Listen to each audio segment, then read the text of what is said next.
Hi everybody, welcome to track 2 at CornCon. I'm Sean, I'll be your DJ for the day. Hope you guys are all excited and woken up for everybody. Nice fun day ahead. All right, well up ahead we got Brook here to give you a nice great presentation. Let you go. Thank you very much, Sean. All right, do I have to use this mic or are we on that No, mic? you're good for Yeah, now. okay, cool. Then, yeah, better. Yeah. Yeah, I'll do it. I got it. Okay.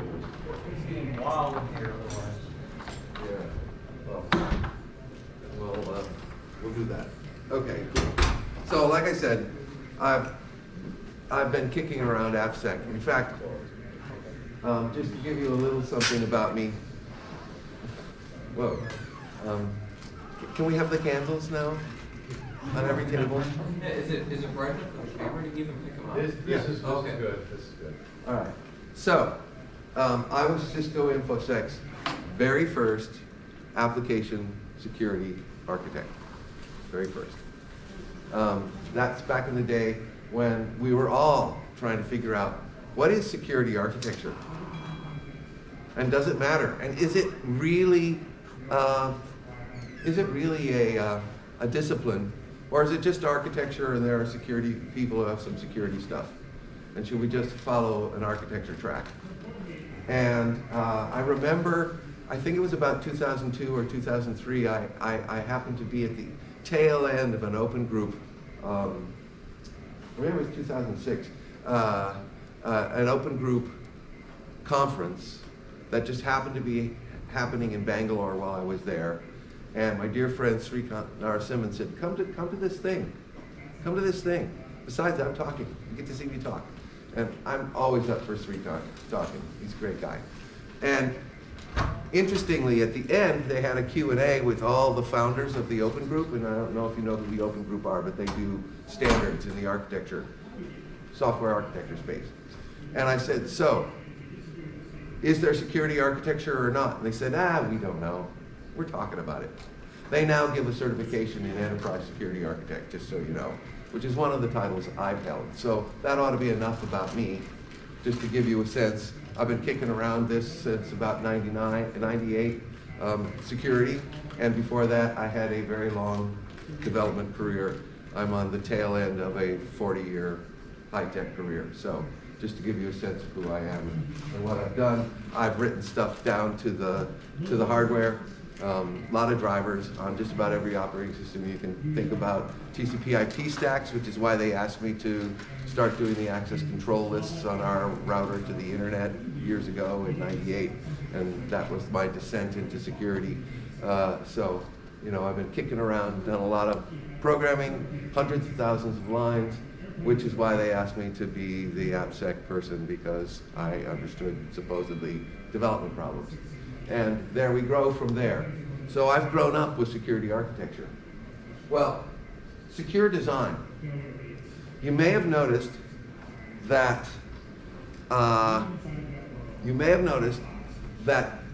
threat modeling or secure design, and I'll talk about how they relate in a minute, have gotten a lot of press recently. Everybody familiar with the fact that OWASP in 2021 put secure design as one of the big flaws? That was a huge, massive movement. And at the same time, following on it, NIST presidential directive, and I forget the number, sorry, had threat modeling as one of its primary pieces. So suddenly, in 2020 or 2021, and I don't remember which, we have this huge input of standards and other things saying, hey, threat modeling. Why are you not threat modeling? But I want you to consider this number. It's a large number. Evans data estimated in 2020 this number for the number of programmers on planet Earth. Okay? Programmers. Now, I know you're probably worried about your organizations and the problems you have, but at this stage in my non-career, I get to think about the wider piece. And it's a luxury, yes, it is, but I am thinking about the wider piece. How many of these 27 million do you think are in an AppSec program of any kind or software security? How many do you think talk about it at work at all? I mean, I don't have that number, but consider. No, it's not zero. Well, non-zero. It is non-zero. It's definitely. Most of the Fortune 500, all of the Fortune 500 have a clue. I can guarantee you. Whether they do it well or not, it's another problem. But they have a clue. And in fact, I would say they at least have one tool running, some kind of checker, and some kind of program. In fact, probably most of the Fortune 5,000 have something going, and some kind of security department. They certainly have a security department because they need a CISO in order to have a throat to choke. But if something goes wrong, but they have something going, something. Whereas that's maybe, is that 1 million programmers? I don't know the number, but it's not 10 million. I can tell you. It's, if we're lucky, it's 5 million. Let's just pick that number out of the hat. 5 million. That gives us 22 million. And it doesn't matter if it's 20 million or 30 million. It's a lot of programmers writing vulnerability right now without any support whatsoever. And you are using those websites. It's buried deep. Deep inside all the APIs your software calls, somewhere in there is some code written by that other 20 million. And deep inside all the open source, and remember open source is what? It's what? It depends. I've seen a lot of different percentages, way more than 50%. Maybe it's 65% at your place. Maybe it's 80% if you're doing a lot of web stuff. And that's your primary goal. Deep inside those dependencies is code written by the other 20 million, the majority. Just remember that as we talk about this, because there is the essential problem. Yeah. So I'll start this.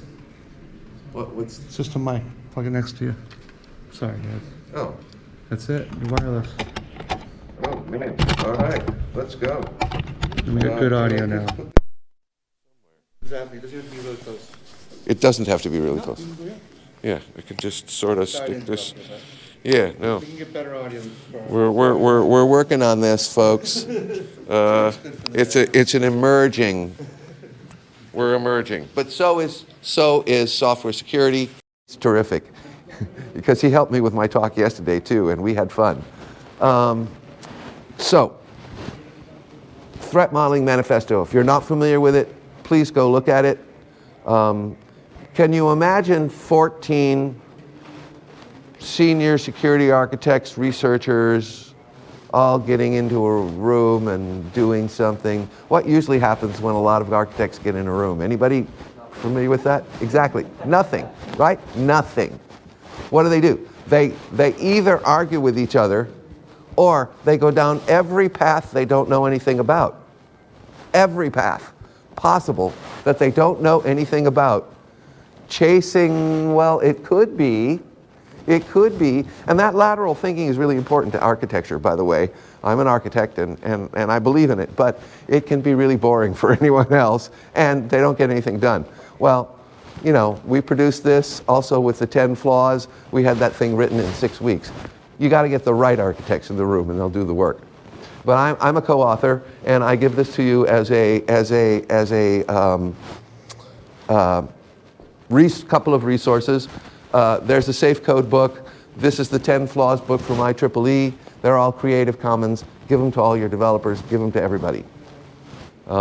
So there are some places where threat modeling is not needed. I know I haven't defined it yet. I haven't done anything. But I just want to point out for all the engineers in the room who say, now wait a minute, and you're going to have that. That's one of the frictions you're going to have. When they say, do we have to threat model every story? Do we have to threat model? No, you don't. There are situations where you don't have to do threat modeling. And I just want to get those out, up in front, so that we're really clear. When you have stasis, and I actually threat modeled an acquisition when I was a distinguished engineer at Intel.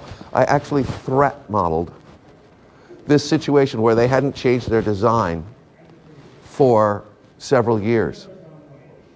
And while they didn't have a good threat model, which I did, and there were some things that we found that they could improve in the infrastructure, the way they built, but everybody was in these, everything was not changing. It was just a matter of doing the things they already knew about doing. And there's no reason to revisit a threat model or do that work where you have stasis. Don't overburden. When I got to McAfee, I got to our development center in Bangalore, and I'm sitting with all these development leaders, and I say, what's your biggest problem? And they said, well, do you threat model? And they said, no. I said, why not? Well, the past administration, who we will not name because that would be rude, but the past administration told them, you have to threat model every change. Well, we know that's wrong. And then they said, well, teach us how to do it. And they said, oh, no, only us secret squirrel security architects can do that. It's way too sensitive. And so all the development leaders went, forget this threat modeling thing. It's some weird thing they're going to do. we're not going to do it. And I had to dig myself out of that hole so that they would trust me. Yeah. Okay. And take a look at this last bullet here. Very important. No exploit techniques. New exploits come up. I know we get 50 CVEs approximately a day. 50 new vulnerabilities reported every day. We'll talk about that in a minute. But those are almost always old techniques, stuff we know about. They're just new versions of them, new occurrences of them, instances. That's not what I'm talking about.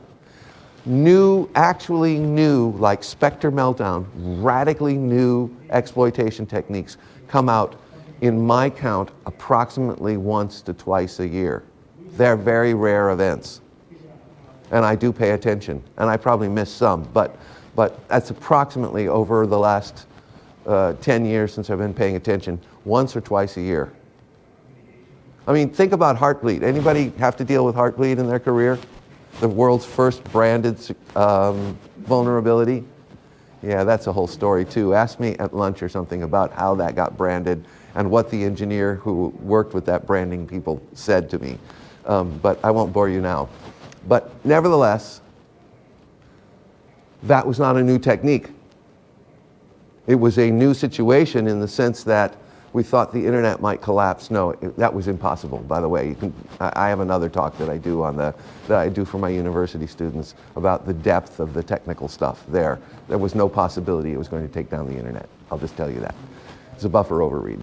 But nevertheless, it was not a new technique. Not at all. New techniques don't come around, but when they do, you have to see if they're relevant to your threat model. That is always a trigger that you have to pay attention to. Okay, I haven't defined it yet.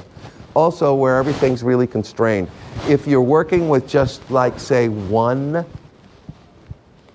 infrastructure, one path, you can constrain and get all the requirements together really tightly. You don't have a secure design problem. You've already solved those problems. You know what the requirements are. We had a web infrastructure at Cisco that ran for 8 years without any major disruptions. I didn't say there weren't vulnerabilities and I didn't say there weren't disruptions, but any major ones for 8 years because we made the easy path the secure path. And we only bumped for interest those things that were outside that path for security interest. As long as people followed the path, boom, they were good. So if you can constrain well enough, and then compare that with my portfolio at McAfee, where we had 250 approximately acquisitions, most of whom had been kept doing their own thing with their own build systems and their own stuff. We had thunks that lived underneath the operating system or in the boot sector, all the way to major global clouds. How would I have gotten them constrained with requirements approach. It's not possible. It is literally not possible, because I could spend the next 6 years and I'd have 3 more acquisitions and 4 more spins outs, and they would have changed and added 5 products. And I'd still be scrambling. So that wasn't going to solve that problem. But if you have something that constrained, threat modeling isn't the right way, I think, to go about this. Do a requirements thing. So I wanted to get those out of the way because that's really important. Now let's talk about the rest of us. Probably the majority, I don't know, but the rest of us, we're all in the space of needing to do secure design, and the foundational technique for that is threat modeling. Why? Because threat modeling is anticipatory. It's not about the weaknesses today. Certainly, if you uncover weaknesses today, when you threat model, you got to deal with them, obviously, duh. But it's about thinking about what can go wrong in the future, as my friend Adam Shostak likes to say. What can go wrong in the future? For instance, let me give you an idea. Anybody got code in C here? Are you updating that code? Because some people aren't not updating it at all. Are you updating some of your C? Probably. Yeah, okay, well, so that's a good example. We know that memory issues are legion. Even on the best programmers make memory issue mistakes in C. Even the best secure programmers will let something go by and not see it. We know this for a fact because every once in a while, and Microsoft have done a great job of getting a lot of these out of their code. Remember, those of us who are ancient, remember the days when before Patch Tuesday, when it was a buffer overflow every day in Microsoft code. Those days are gone. We see one every a couple a year. That's an amazing statement, by the way, since they have a lot of C code. So in that C code, we can assume, because we know that this happens, that tomorrow or sometime in your code, if they're changing it, is going to be some memory issues that can be exploited. We know that. Microsoft know that. It's absolutely a given. On the other hand, if you're working in Node.js, memory's taken care of you by the language, right? You don't have to worry about it. You just say it's a variable, and then you drop it on the floor and it disappears. Haha, garbage collection, how we love it. And you don't have to worry about it. And the only way that you're going to get a buffer overflow is if it's in the runtime, which is a patching problem. It's part of your threat model, for sure, but your programmers aren't going to do that. And so it's really different context here. We can say for certain that memory issues will show up in C code. And you probably have a few buffer overflows in yours you just haven't found yet. Just FYI. Okay, and I'll do one other thing here. This is one of my architectures from one of my books because I didn't want to get sued. I am under NDA. But I literally was doing a threat model for a client a couple of years ago, and they said, hey, we have a threat model. We have a threat model. And I said, great. Can I see it? And it literally looked like this with no explanation. The letters STRIDE, everyone know about stride? I'll do something with that in a minute if you don't. But STRIDE written by every potential attack surface. No explanation, nothing, no what the spoof was or the tamper, nothing, just the letters stride. And they got paid good money for this. So this is garbage. I just wanted to let you know. This is garbage, don't do this. And if your architects are doing this, it's time to slap their hands because this is useless to developers. Useless. Piece of junk. So let's talk about software today because it's not the same as it used to be. And maybe your companies, you've got a mix of these things, but when these things were starting, cloud, DevOps, Agile, data lakes, I thought of them all as each their own special thing, and yeah, I've had to learn about each one, at least to some extent, as an architect. But today, this is the way software is built. Today, all of these things, this is the menu from which our programmers, our designers, pick and pull and put together. And is anybody not have some cloud code running? Does anybody here not have some cloud code running? You see? I haven't run into a company that is entirely running its own dev centers, its own infrastructure for probably 6 or 7 years. Now that's anecdotal. I know they exist. And if you're someone like Verizon, you run data centers. Why? Because they're part of the backbone. They see 70% of the internet traffic, right? They have to run their own data centers. But they also have tons of cloud code. I know for a fact. So, you know, they're doing various things depending on what they need to do. But everything's in a cloud or related to some piece that's in a cloud. And when new programmers come out of college, they have been working in a cloud, hopefully, and they expect to be working in a cloud. They expect to be agile. And they expect to use this set of tools. And if you think about it, in the cloud, there are no real networks that you're on. It's all software networks that behave, that look like networks to the stack of the operating system. But none of that is running over real kit until you've aggregated all the instances and all the containers and all the virtual machines. Then they start to get to real hardware when it goes out the door. It's all funny networks, imaginary networks, software networks. So this is the way software is built today. So if you're thinking not like this, you're out of tune, and your developers you're going to get friction. You are. And I also want to speak a little bit about DevOps, because I think there's some misunderstandings. I really dislike what you see on your left, this infinity symbol, which is the typical way, and this one comes from Redmine. I borrowed it from them. They don't know that, but we'll give them a shout out. And it doesn't matter which infinity symbol you look at. It's still linear in terms of process. They're still saying, okay, it goes around forever, but one thing follows another. But that's not how software is built today in cloud native and DevOps teams. The way it really works is my horrid drawing on your right.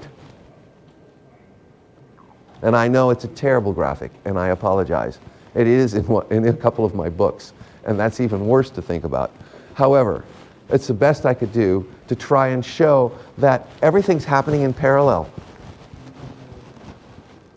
People are thinking of new features and new ideas and new requirements, the plan part of this, while they're writing code, while some folks are testing code, while people are releasing it, building it and releasing it and operating what's operating, and it's all happening in sync. And so it's a series. They're not maybe each one of them infinite. That's a little imaginary or aspirational. But they're at least constant or repeating in parallel. And I'm trying to demonstrate that. And then they're tied together by lots of feedback and common goals. Lots of feedback going back and forth between different functions. And everybody's writing code. Everyone's a coder. You don't operate software now by sitting at a terminal and writing little scripts and stuff. You write a whole bunch of YAML, and then your containers come up, and they look for triggers, and they go down, and they say, oh, there's more load, and the code dumps, and more containers go up, and down they come when there's less. You know, all of that's done in YAML through something like Kubernetes or Terraform. And everyone's a coder. So that's the way code's being built. And why do I stress this before actually talking about threat modeling? Because if your threat modeling program, if your secure design program does not match that, you're going to get, before a lot of folks got in here, I asked the few folks who'd shown up early, do they have friction? And every one of the people in this room said, yes, we have friction. The security folks. And do I have any developers in here? Okay, well, I hate to say it, you may have to represent, but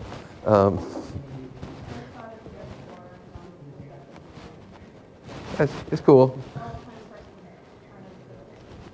Yeah, well, it does, hopefully, but you'd be surprised how much friction there is between security and developers, and I'm going to talk about that. Okay, so I want to remind you, security folks, you know this, but I want to remind the security folks that software creation, it's still a creative act. And we have to match that and remember that. Our developers are not machines. They're creative people who enjoy being creative and like building things. At least I did when I was a developer. So what is this threat modeling? I've been talking about it for a while. It's time to really, come on, go to the next place. This is the essentials, at least for software development. There are other reasons to threat model, by the way, and I'm not going to go into those today. I'm going to focus on secure design of software. You literally, in order to figure out what to design in the security space, you consider attacks that both could happen for weaknesses today and might happen for weaknesses that will show up. And I'm using the word weakness for a reason, because I don't want to get wrapped around whether, what is a vulnerability and what is not a vulnerability. Something that's worth leveraging by an attacker. You consider that. And then we try to figure out what to do about it. So, do I have the, I don't think I have the slide. I don't think I have my driving slide. I don't. So let's go back here. Who operates a vehicle in this room? 100%. Okay, good. You already have a threat model. At least I hope you have a threat model, because if you don't have a threat model, I don't really want to share the road with you. And in that threat model, you've practiced a whole bunch of mitigations. So if somebody pulls out in front of you and you have to slam on the brakes, you might yell at them a little bit in your closed car, but you still slam on the brakes and you still take corrective action, because the consequences are not those that you would like to endure. If you see someone swerving on the other side, or what do you do when someone's swerving around on the road in front of you? Yeah, try to give them as much room as possible, because they're either sick or they're drunk and they're dangerous, right? That's a threat model. You're anticipating, you've already thought about these things, and you're anticipating that something could happen to you. That's threat modeling. You all do it. Everybody does it. Okay? It's that we need to put some rigor on top of what we do with software. It's not that people don't conceptually get it. And your developers very likely are sitting there trying to do and I'm sorry to, we don't have a lot of developers in here, but your developers are sitting there trying to think. They probably have a little security clue. They probably think about it a little bit, but they may be very, very limited in what they can think about. And that's one of the big problems. And that's what I'll name myself a security architect. That's what I bring to the table, is that I can help with that. And that's my attitude. Okay, in a nutshell, threat modeling is nothing more than taking known attacks. Known attacks. We don't have to make any up. In fact, when you're threat modeling, if you find yourself making up new attack types, you're done, at least for the moment. And by the way, the threat model is usually, as long as the code's changing, probably not really done. It just goes into stasis for a while, and then you update it, right? But you think about known attacks. And as we'll see, that's one of the problems, one of the frictions. And then you apply those, because not all attacks, as we know, fit on every single attack surface or entry point into a system. or place where it might be attacked. We call those attack surfaces. Not all attacks are relevant, but the relevant ones to points on the system that an attacker might reach, and that's contextual. You know, if you've got an admin interface and it's behind, it's on a separate network and it's got multi-factor authentication to get to it, or maybe a jump box or something like that, and a sophisticated admin, that's real different than your API sitting on the internet, which is going to get whacked. Period. I didn't say necessarily compromised, but it is certainly going to get attempted. Every interface on the internet will get whacked constantly. I think someone was telling me that they're running 50,000 attacks a day on their API. Somebody who's watching, yeah, it's about right. Why? Because the IP address space sweeps the attackers run constantly. Boom. You're going to get attacked. Okay, so you got to understand the context there. Then we gauge the potential negative impacts. I'm only interested in negative impacts. I'm a security guy. And with that, we try to figure out some kind of risk rating and then what we're going to do about it. And we can hand priorities to our developers and say, this seems more important than these things which can wait. They really appreciate that, by the way. Everybody clear? It's very simple. Threat modeling is not that complex. There are problems with what I've simplified it. I do want to give Adam a shout out. I think he's spoken at this conference before. He's a good friend. He's a brilliant guy, co-author of the Threat Modeling Manifesto, and a Security Champions book we hope will come out in O'Reilly this year with me and a bunch of other people. Terrific guy, brilliant thinker. He's thought a lot about these problems. He wrote the foreword to one of my books. And he asked these questions.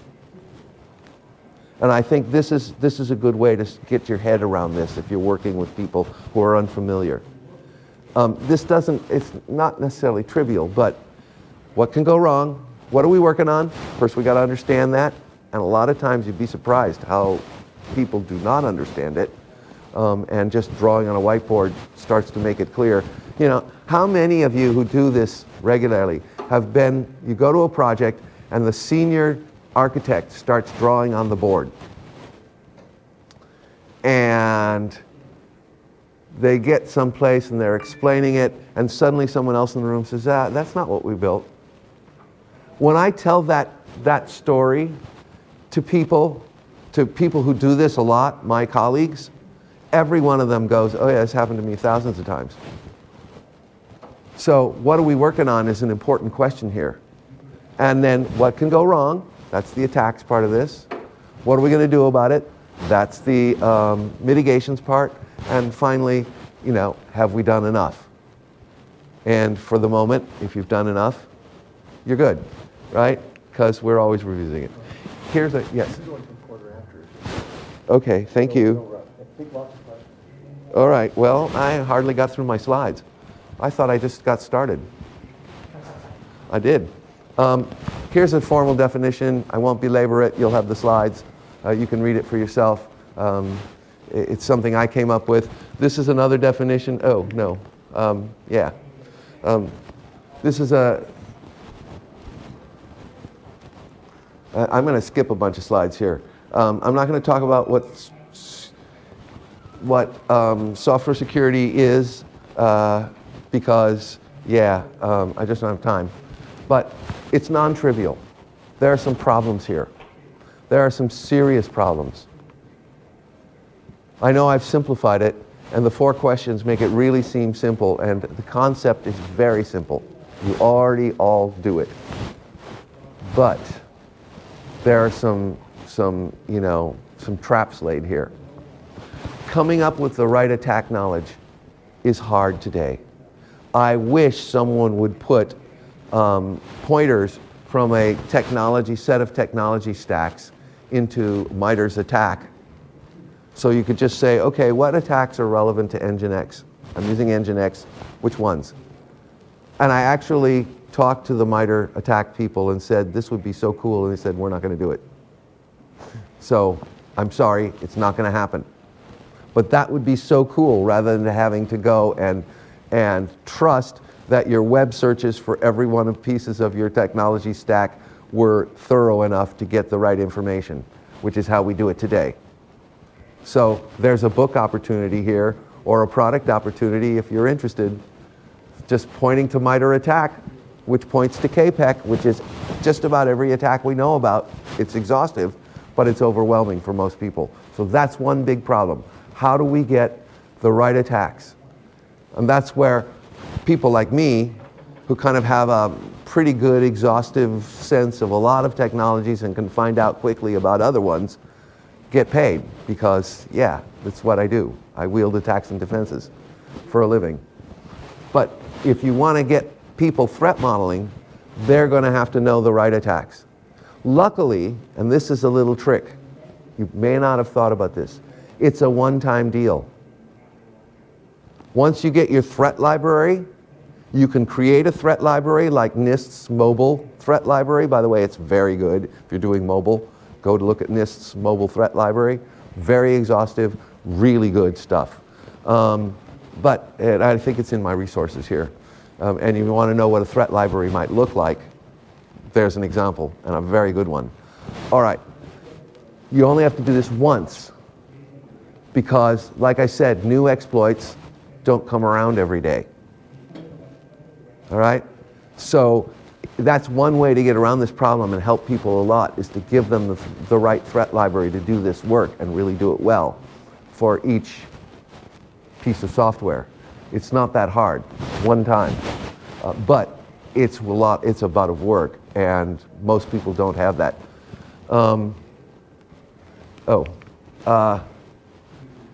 Risk rating is a real bugaboo. Right now, many people go, I don't like it, therefore you fix it. And believe me, smart engineers will look at that and go, prove to me that I have to fix it. That's going to be their first answer. And that's a good answer. That kind of friction is the friction you want. Because if you can't explain why you've rated something as critical or important, you really haven't done your job. And one of the problems is that we don't have ready actuarial tables in this space. And that's how you normally calculate probability. So the probability term is very hard in a risk calculation. We know how to calculate risk.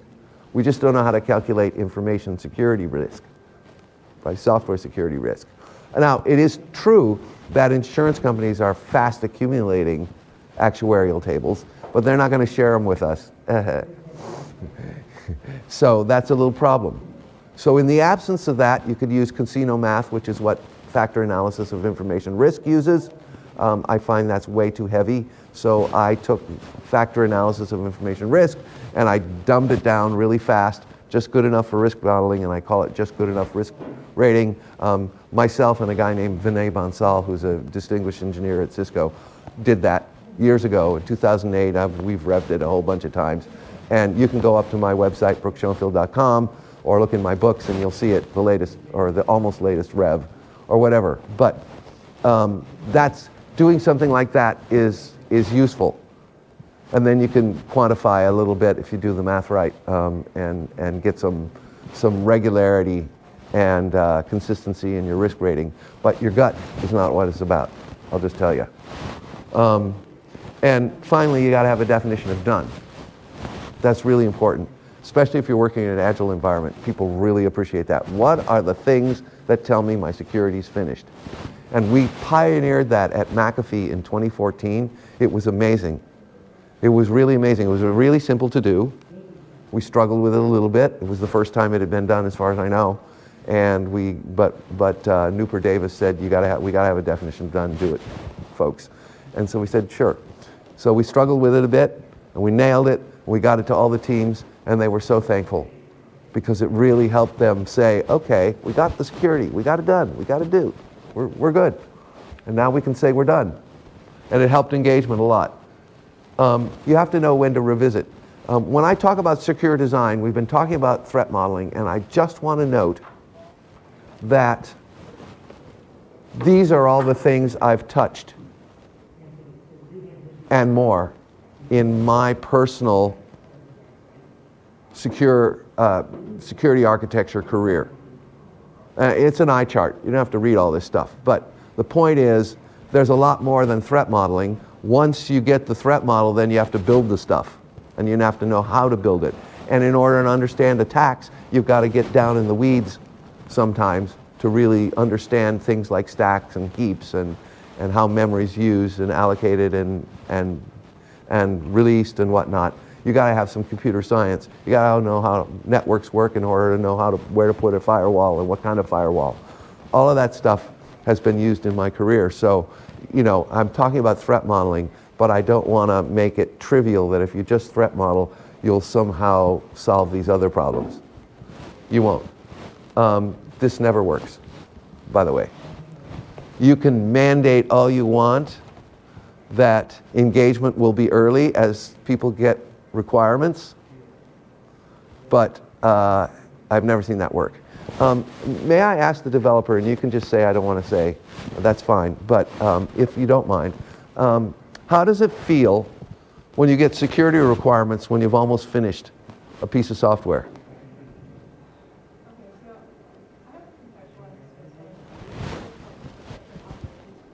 Ah, okay. Okay.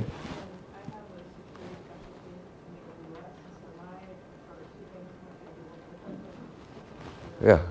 Okay, well, sorry. Well, when I asked that in rooms of developers, yeah, when developers get pissed. right. Okay, good. Thank you. That's what they're really pissed, aren't they? But security folks, how do you like getting engaged late in a That's exactly it. It's getting engaged late. Right. That's where you have to fix processes in the government. Right, but no, that's not going to solve this problem. You can make all the pretty charts you want. It will not solve this problem. It'll never solve this problem. The way you solve this problem is exactly what I'm doing right now. You get all the developers and security people in the room and you say, hey, none of you like this situation. Talk to each other. Yeah, when you get it. No, I'm not saying you shouldn't have an SDL and an SDLC. Believe me, I've written books about this, big books. I'm a big fan of them, but I'm saying that the late engagement problem actually is best managed by actually getting people to realize they have a problem, and then say, talk to each other. Developers, you're starting a new series of sprints. Check in with security. Oh, and security people, call your partners. Find out what's going on. And once those relationships are established, I'm sorry, it's a human problem, it goes away. How do I know it's gone away? Because I've done it 3 times this way. And so I can guarantee you this works. But you got to get people to realize that it's not somebody else's fault. It's, you know, take a little responsibility.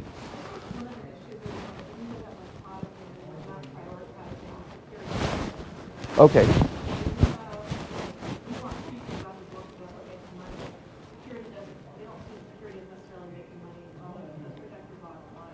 Yeah. You do. So you know what I do? I train everybody in threat modeling. This is jumping ahead a lot, but we're running out of time anyway. So let me just tell you, threat modeling is the keystone training. If you train everyone, including those product managers, including your product owners, everyone involved in development, let them play at attacks and defenses, then they will understand all of security and prioritize it. Not 100% of the people who do this, but nearly everyone. And so many that you'll have this whole grassroots thing, it'll just become part of your woodwork. It will become part of your woodwork. But you gotta bring everybody into the fold. And so I prove this to myself running around Intel all over the world with my friend Damalari Fagbemi and teaching threat modeling and watching what happened. And then I did it at McAfee. We ran around the world and we found out that, yeah, if we bring everybody into the fold, it's the keystone activity. I'm really leaping to the end of my thing here. These are the sorts of problems you're going to run into. One of them is late engagement, and that is the most commonly reported problem, late engagement. Everybody hates it. You can solve this problem. But all these other things are all problems that I hear about.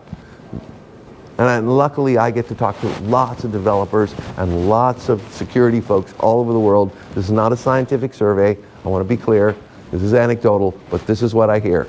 These problems right here. And of course, I've had every one of these myself.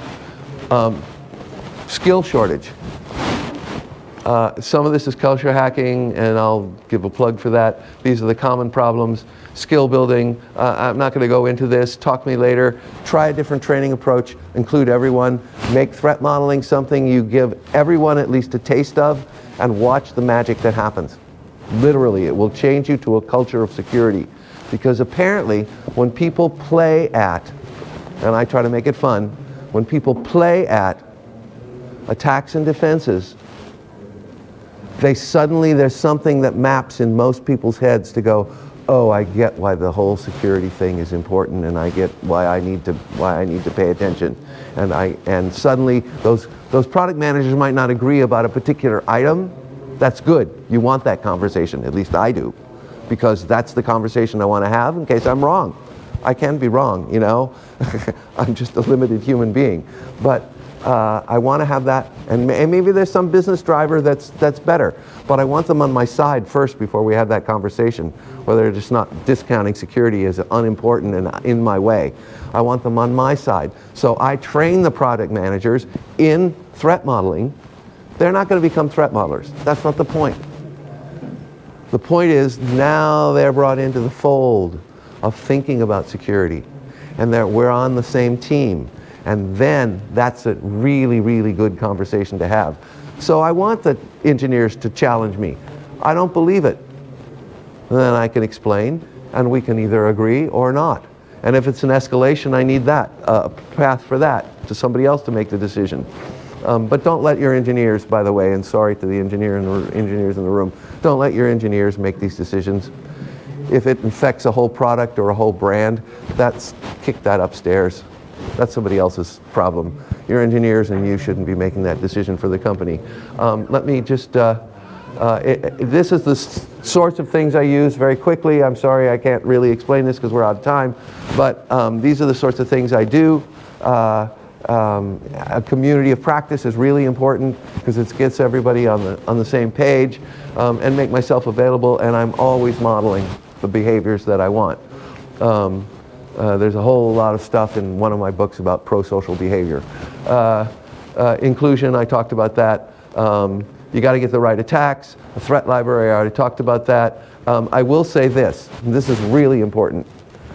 A lot of engineers will get down and dirty in the weeds here. All the bits and bytes. But in threat modeling, we don't need that. We don't need that. We just need types. And you need one credible, for each type, you need one credible scenario. You don't need to do exhaustive.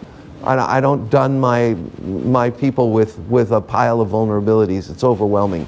You need one good example that says, yes, this sort of thing could happen. And that's usually enough. And then the defenses will map around that. And so there's some tricks in this deck about doing that. There are commercial tools, let me just say that. The commercial tools in threat modeling have come a long way since 2014 when Securing Systems came out and they gave a shout out. They've come a really long way, but they're very mature now, and they all have community versions that you can experiment with.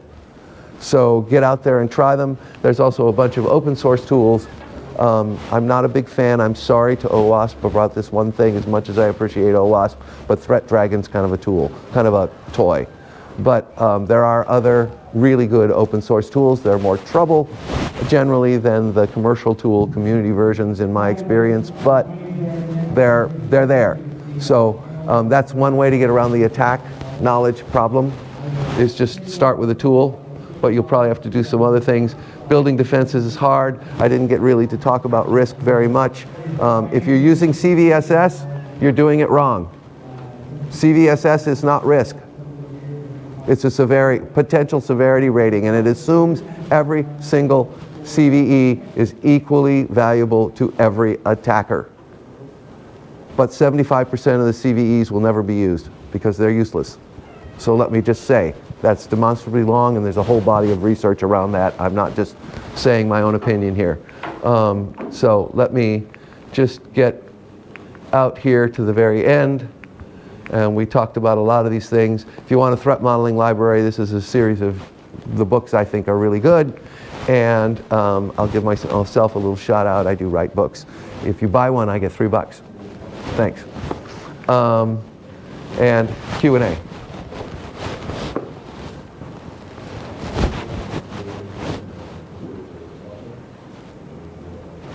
Questions? If you want to talk about problems, all those problems I didn't talk about, catch me in the halls. Sit me down, and we'll talk. Thank you very much.